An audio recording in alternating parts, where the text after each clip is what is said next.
Everyone and welcome back to my YouTube channel. और आज हम स्टार्ट कर रहे हैं जुडिशियरी से। ठीक है, हमें पता है हमारी गवर्नमेंट के तीन ऑर्गन्स होते हैं, एक लेजिस्लेचर, एक एग्जीक्यूटिव और एक जुडिशियरी। ठीक है, तो अब हमारे इंडियन कॉन्स्टिट्यूशन में 124 आर्टिकल से लेके 147 आर्टिकल तक क्या मेंशन कर रखा है? Judiciary of India. ठीक है, इसमें क्या बता रखा है? सबसे पहले सुप्रीम कोर्ट से स्टार्ट करते हैं और बाकी सारे कोर्ट्स भी इंक्लूड होंगे पर बाद में। तो अभी हम स्टार्ट कर रहे हैं आर्टिकल 124 से। आर्टिकल 124 का क्लॉज 1 क्या कहता है? ठीक है, इसको पढ़ते हैं। There shall be a Supreme Court of India consisting of Chief Justice of India. हमारे इंडिया में सुप्रीम कोर्ट होनी चाहिए। ठीक है, हमारे इंडिया में अभी प्रेजेंटली सुप्रीम कोर्ट कहाँ है? दिल्ली में। ठीक है, तो there shall be a Supreme Court of India, हमारे इंडिया में एक सुप्रीम कोर्ट होनी चाहिए कंसिस्टिंग ऑफ चीफ जस्टिस।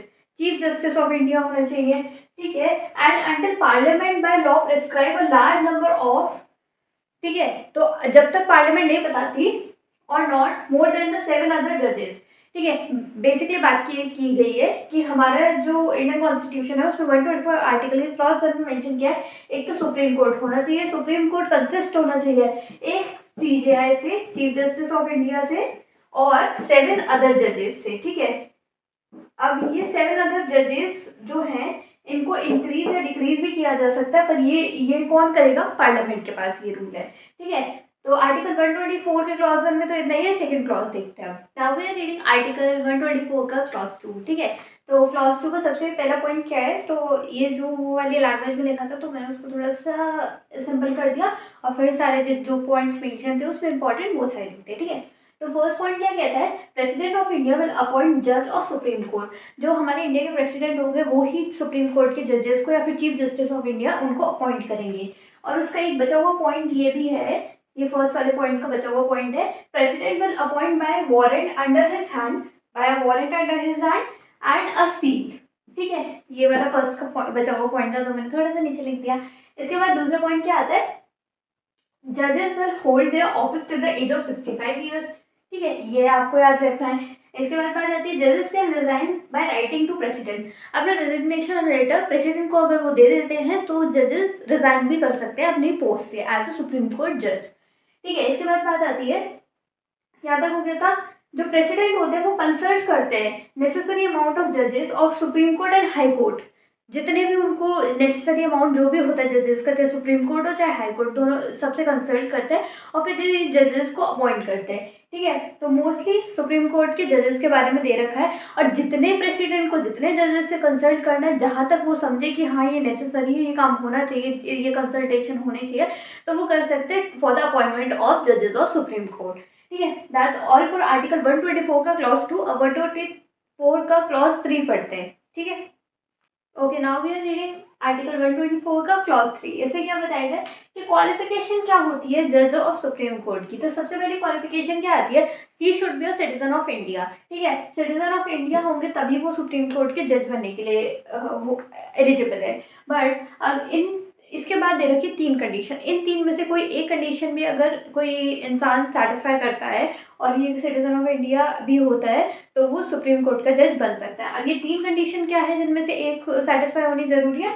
तो सबसे पहली कंडीशन आती है जज of high court for 5 years. 5 साल के लिए जज ऑफ हाई कोर्ट होना चाहिए कंटिन्यूअसली। ठीक है, बीच में ब्रेक नहीं आना चाहिए। प्लस में ये किसी भी कोर्ट के हो सकते हैं, चाहे वो राजस्थान कोर्ट के हो, चाहे वो उत्तराखंड कोर्ट के हो, या फिर वो अपने कोर्ट भी चेंज कर सकते हैं। जैसे पहले उन्होंने 2 साल हाई कोर्ट उत्तराखंड के हाई कोर्ट में कर लिया और 2 साल राजस्थान के हाई कोर्ट में कर लिया और 1 साल दिल्ली हाई कोर्ट में कर लिया, तो इससे भी चल सकता है। इसके बाद बात आती है advocate of high court for 10 years. 10 साल के लिए हाई कोर्ट के एडवोकेट हों।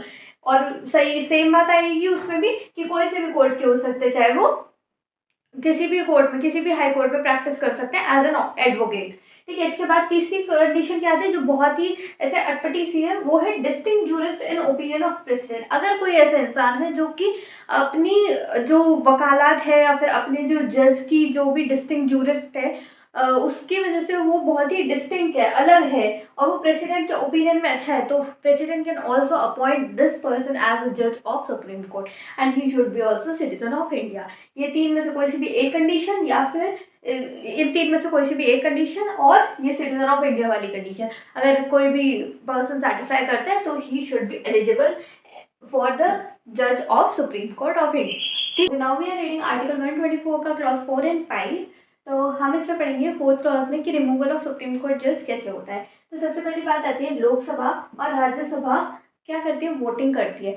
जब लोकसभा में और राज्यसभा में सुप्रीम कोर्ट के किसी भी जज का रिमूवल 2/3 मेजोरिटी के साथ पास हो जाता है तो सुप्रीम कोर्ट का कोई भी जज रिमूव हो सकता है। इसके बाद रिमूवल किन चीज़ों पे बेस होता है कि किन किन चीज़ के प्रूव होने पे बेस होता है। एक तो सबसे पहले मिसबिहेवियर, अगर उन्होंने कोई मिसकंडक्ट किया या फिर कोई मिसबिहेवियर हुआ है उनकी वजह से, या फिर वो इनकैपेबल है टू बी अ जज ऑफ सुप्रीम कोर्ट। ठीक है, कोई भी इनकैपेसिटी मिलती है या फिर किसी भी जैसे मेंटली हो गया या फिजिकली हो गया या फिर कोई भी वो मिसकंडक्ट या मिसबिहेवियर करते हैं तो भी वो अपने जो सुप्रीम कोर्ट के जज हैं उसके पद से हट सकते हैं, उनका रिमूवल प्रोसीजर हो सकता है उनके अगेंस्ट।